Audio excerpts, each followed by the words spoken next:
The city held its breath as the fifth rift of the week tore open above the river, an ink-black iris blinking into existence, bleeding violet light over glass and steel. Sirens wailed, hunters ran, civilians pointed their phones at the sky and then remembered to run too. He arrived without fanfare, a long coat brushing his boots, rain beating on hair as dark as wet ink. His eyes, mercury silver, almost luminous, looked like they could slice the night. He moved like a rumor. When a stray lash of mana cracked toward the barricades, he stepped in front of a boy and lifted a hand. The lash dissolved, falling as harmless glitter. "Careful," he said, the voice so calm it quieted the siren in the boy's chest. "Stay behind the line. Monsters don't care about being filmed." The mother stammered a thank you. He nodded once, already turning toward the staging area where a B-rank guild captain, Mira Sato, braid whipping, eyes sharp, counted heads. "You're late," she said, then actually looked at him. The reprimand softened into confusion. "You're not on my roster." "I won't slow you down," he answered. "Name's Cade." Dax, a broad-shouldered bruiser tightening his gauntlets, snorted. "Tourists die first. Go home, pretty boy." Cade's mouth tilted, almost a smile, almost not. "Then I'll make it quick." The rift yawned wider, and its perimeter shattered like glass. Night wolves spilled out, iron fur bristling, breath a fog of neon static. Civilians shrieked, scattering. Hunters surged to meet the tide. Mira slashed a sigil in the air. A shield bloomed around her team like a blossoming iris. Dax roared and punched a wolf so hard it turned into sparks and regret. Cade didn't roar. He moved. His coat flared. A blade formed in his right hand out of raw moonlight, thin as a whisper and just as final. He stepped through the pack with the same patience a violinist gives to a difficult bar. Precise, inevitable.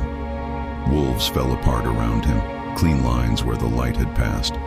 Each motion ended where the next began. A woman behind the barricade forgot to breathe. A child whispered, "He looks like a hero." Inside the rift, the world changed. The city peeled away, replaced by an obsidian spire rising from a sea of ink. Stairs spiraled downward along its spine, lit by runes that never decided which century to belong to. Mira's team pushed in, tense, their footsteps silent as guilt. Rift air always smelled like tin and thunder. Here, there was another scent beneath it, older, like dust that remembered being a crown. The system woke inside his bones. No chime, no HUD, just a cold sentence stitching itself into thought. Awakening protocol. Eidolon. Accept. He didn't look around. He didn't answer aloud. He just thought, yes. Acknowledged. Class Eidolon. Function. Bind echoes of fallen foes. Forge an armory from absence. Command the silence between heartbeats. Dax stumbled as a shadow peeled off the wall and became teeth. Mira's barrier flickered. Took the hit. Held. "Left flank," she shouted. Cade was already there. The moonblade curved into a crescent. The shadow split, tried to be two different futures, failed both tries, and died. When it hit the floor, it didn't become a corpse. It became a noise like a harp string cut too close to the ear. "Bind?" the new voice asked. He touched the noise with the blade's tip. The cut string curled up, obedient, and became a silver brand around his wrist. A tiny wolf head formed from negative space. Echo-bound. Argent Warg. Minor. Command with intent or name. He didn't speak a name. The brand warmed, understood, and fell silent. They descended. The spire opened into chambers that refused to agree with geometry, angles that bent mood as much as space, doors that were both open and not yet invented. A choir hummed somewhere below, a note that gnawed. "Something's wrong," Mira said, quiet, as if the stone had ears. Cade kept his gaze forward. He could feel the rift timing, a pressure against the inside of his ribs. 6 hours before the spire vomited its children into the city, maybe less. He hadn't come because of the news alerts. He'd come because of the dream, the one where the river ran backward and his sister's laughter became static. He hadn't saved her. Every gate since had been an apology he kept trying to make big enough. The first gauntlet waited in a hall lined with statues. The statues watched. When Dax breathed too loud, eyes opened on stone faces, and the statues became men who had forgotten they were made of rock. They swung halberds. The team broke, parried, shouted. Granite screams and ringing steel made a music that the choir below tried to harmonize with. Cade stepped into the middle of it, a pause carved into war. "Fall," he said gently to the nearest statue, and cut once. The cut filled with starlight from somewhere that did not care about spires. The statue obeyed, folding like a prayer answering itself. Two more moved in tandem, perfect mirror and echo. He stepped between their reflections, closed his eyes long enough to open them a better way, and let the argent warg out of the band around his wrist. It didn't appear so much as it remembered it was allowed to exist. Silver fog coalesced into a lean wolf of moonfire. It struck like a thought you're ashamed of, vast, precise, undeniable. The statue shattered into glittering gravel. Dax swore, staring. "What was that?" "Quiet," Mira said, though she was staring too. The stare wasn't anger. It wasn't distrust. It was the look people get when their map is wrong, and the stranger walking ahead of them looks like a compass. They reached a balcony. The spire's core dropped away into darkness. In the pit, the choir became a shape. Figures in cloaks made of night, faces unstitched by void, singing to the world's first wound. The song was a lattice. The lattice held the rift open wider, milking more of reality's patience. "Rift cult," Mira hissed. "Take out the canners. Break the lattice." Cade had already moved. The air around him cooled as if the moon had leaned in to watch. He stepped off the balcony without bothering the stairs and fell like a sharpened coin. The choir looked up. It was too late to stop being a choir. He landed. The floor apologized by cracking, then fixed itself because it feared him more than gravity. The first cantor reached for his throat with a hand made of absence. Cade cut the hand and the lac it was made of. The song faltered. An acolyte of hollow tongues pulled back her hood. "You should not exist," she whispered, voice polyphonic. "We killed your kind." "Wrong tense," he said, and cut the sentence in half. They retaliated. The lattice sang higher, grating against teeth and thought. Blank arrows hissed, ghosts strapped to bone tips. He let the argent warg run interference and called for more. "Bind?" the voice asked as canters fell. He touched each unscream with the blade. Echo-bound, choir wail, minor. Echo-bound, hollow step. Echo-bound, null veil. The brands crawled up his forearm like constellations, deciding to be a myth together. Mira's team reached the floor, panting, eyes wider than fear. "We cover you," she said, and meant it even though she didn't understand what he was. Dax laughed like a man who had just remembered he could. They broke the lattice. The song died wrong, like a record scratched by a god with a hangover. The rift shuddered. Somewhere above, the city exhaled. The spire didn't. The floor peeled back like the lid of a coffin, and the boss woke. It was not a dragon. Dragons have the decency to be shaped like something. This thing was an argument about hunger given a body, a centipede of doors, every door opening to teeth, every tooth holding a little mirror that showed you at your worst. It burst up the shaft, long enough to be described with the word horizon. "Back!" Mira snapped. The team formed a line because there are instincts that survive even this. Cade didn't back up. He let the moonblade dissolve and lifted his hand. The echoes answered. Wolf at his side, choir in his breath, steps that made no sound. He walked toward the door centipede like a man taking the long way to a conversation he'd already won. The creature's voice wasn't a voice. It was every bad night you'd ever had. It tried to fit inside his head. He didn't let it. "Open wide," he said softly. It lunged. The first mouth met an invisible wall, null veil deployed. Teeth scraped nothing and still bled for it. He slid beneath the arch of another maw, flicker, hollow step, appearing on a segment higher than physics had expected. The wolf tore at hinges that hated being vulnerable. Cade pulled a ribbon of darkness out of the air and wrapped it around his arm.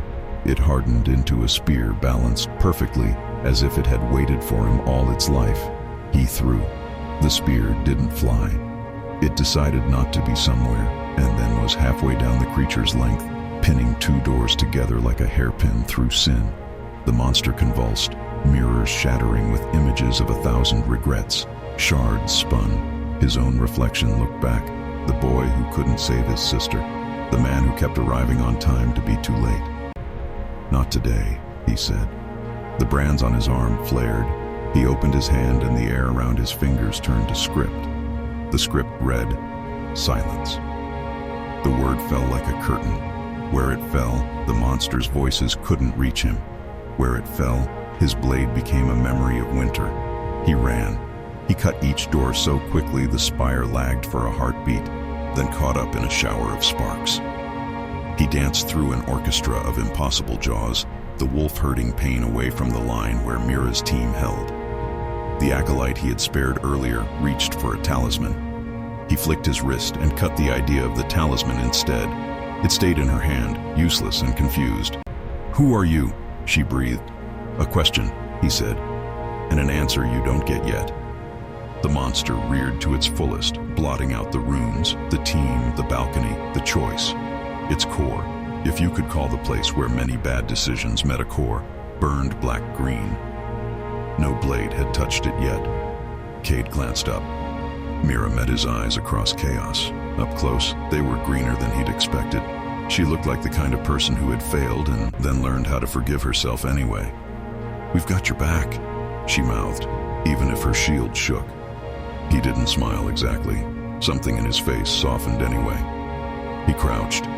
"Argent," he called, and the wolf leaped onto his shoulders like a mantle. "Choir," he whispered, and the stale air took a breath for him. He jumped. Hollow step stacked on hollow step. His feet hit nothing and made it real enough to hold a heartbeat. He sprinted up a stairway of absence directly into the monster's throat. It closed.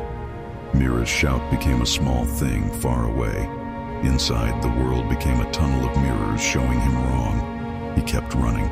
The blade in his hand had remembered it was a blade. He cut truth from lies with the eager neatness of a scalpel meeting thread. At the core, the black-green heart pulsed, beating to a time signature you could only keep if you hated yourself. He drove the blade in. For a second, the spire forgot every name it had ever been called. The rift bucked, snapped, sizzled, complained, and began to close. He fell out of the monster's dead mouth with the grace of a coin finding a hand.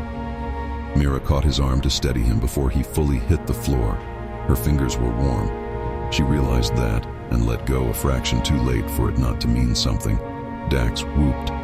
"That was insane." Cade looked up the shaft. The runes dimmed, one by one, like a city turning off its lights to save a little miracle for tomorrow. He listened for the river, for laughter turning to static. The quiet that answered didn't hurt. The system threaded a final message through his pulse.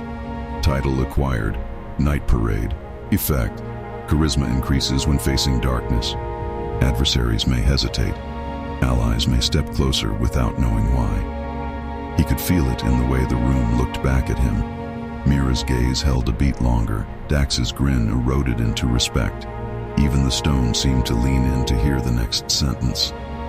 "Area secure," Mira said, voice steady only because she told it to be. "Evac, we log this as a coordinated clear. I don't know what you are, Cade, but just a hunter," he said. "Hunters don't bind moonwolves and walk on air." "Then I'm a hunter you haven't met yet." Outside, the city was itself again. Ambulance lights painted the wet streets with urgency that had nowhere left to be. The boy from earlier waved with both hands. Cade lifted a hand back.